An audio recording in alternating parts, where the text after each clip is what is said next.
Hi everyone, my name is Lindy Tedesco, helping you see, change, and grow.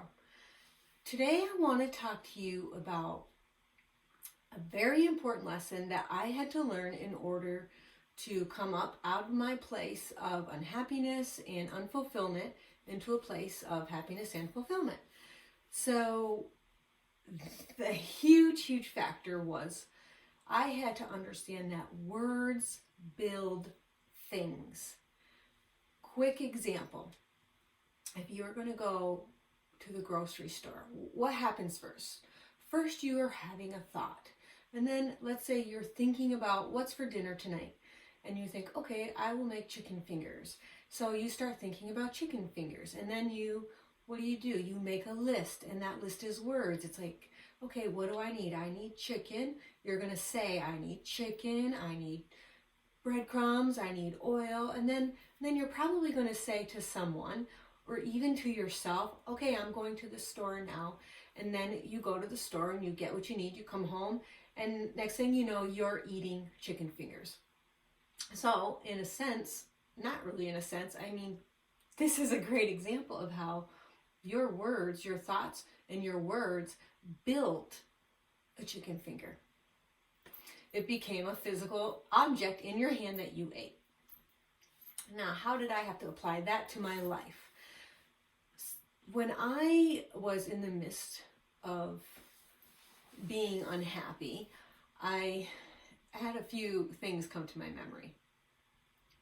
And I had to deal with those things in order to overcome. So, first of all, I remembered that when I was in high school, I was from a very small school. So when they did the thing in the yearbook where they go most likely to succeed, class clown, things like that, everybody got something, and I got class bum. Yeah. And let me tell you, I earned that title because I really thought poorly of myself, and it reflected in the way I dressed, the way I behaved, what I thought about. I would think about partying, I would think about drinking, and I would talk about partying, I would talk about drinking, I would talk about boys. And as a result, I drank, I partied, I was with boys, and I did not value myself at all. So I did not demand or require anyone else to value me, and I ended up doing a lot of regretful things. So my thoughts and my words brought about a life of mistreatment and sloppiness, and I had no motivation to go after anything that was going to set me up for a good future, job-wise, relationship-wise. So I was thinking poorly, I was talking poorly, I was behaving poorly, and my life looked poorly, and I was class bum. The caricature, an artist made caricatures, and they actually made me look like a hobo. And the funny thing is that stigma stuck with me for a long time in my life. I really had to battle with that, believing I was a bum and I was a failure and I had no hope and I was a loser.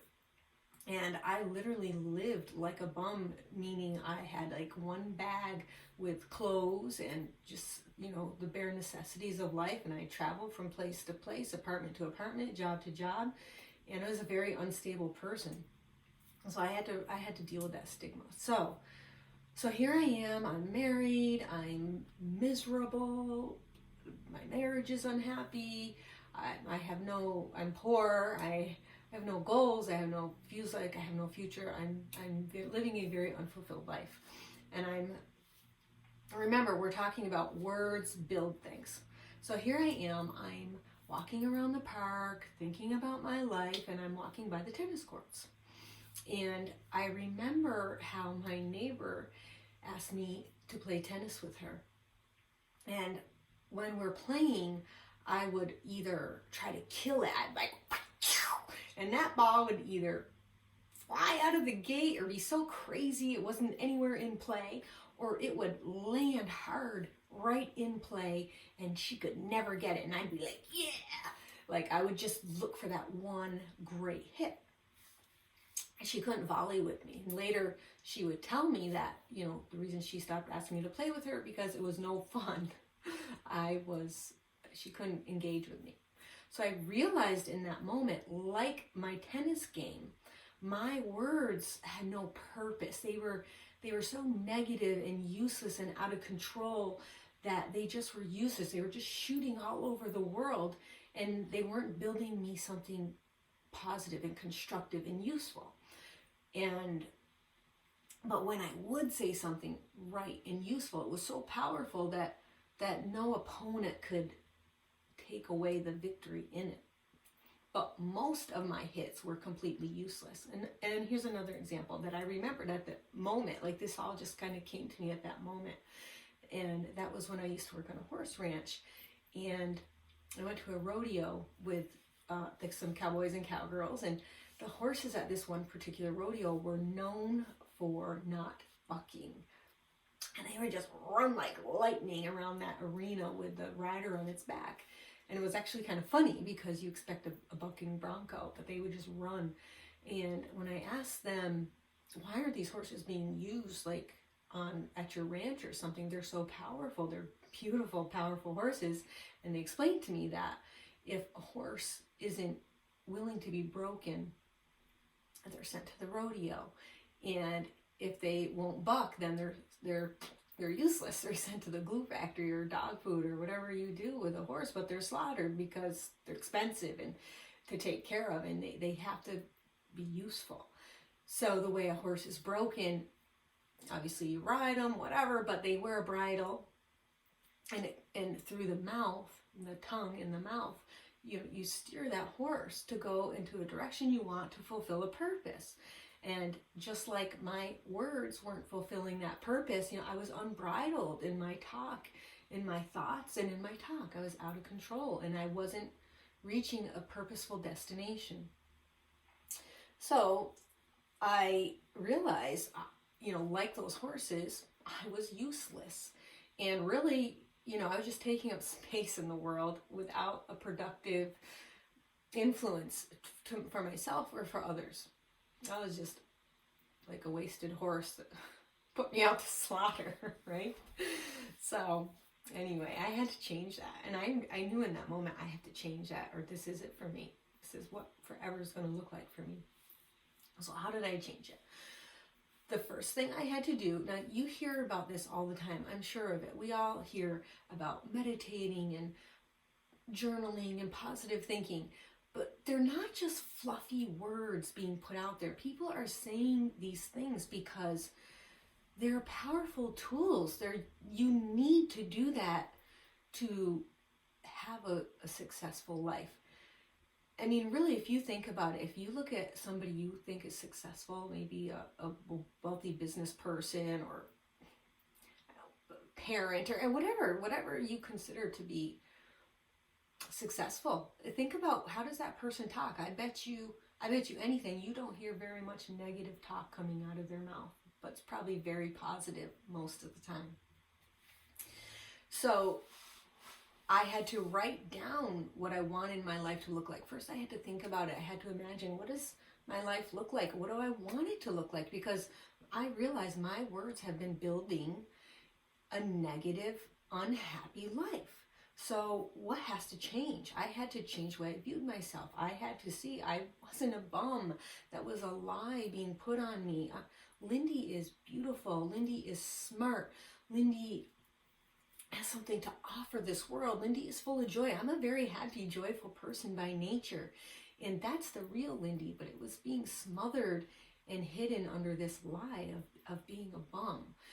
And so I'm picturing myself. I'm picturing myself with my dreams. What do I want? I want to be a published author.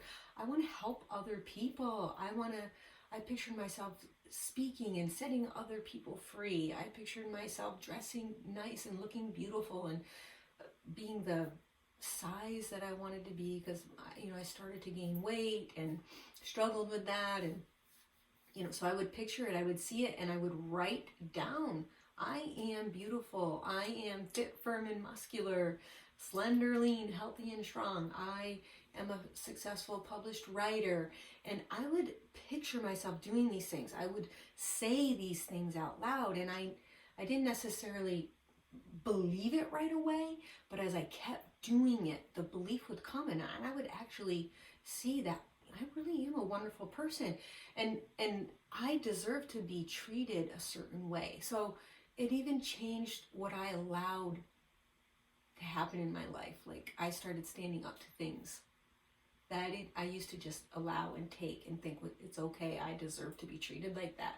So all kinds of things changed as I thought differently, I spoke differently, and then I really started to believe it on the inside until eventually I acted differently, and I started dressing differently. I walked differently. I carried my presence differently until I really became, I don't want to say a different person, I want to say the real me was now being seen.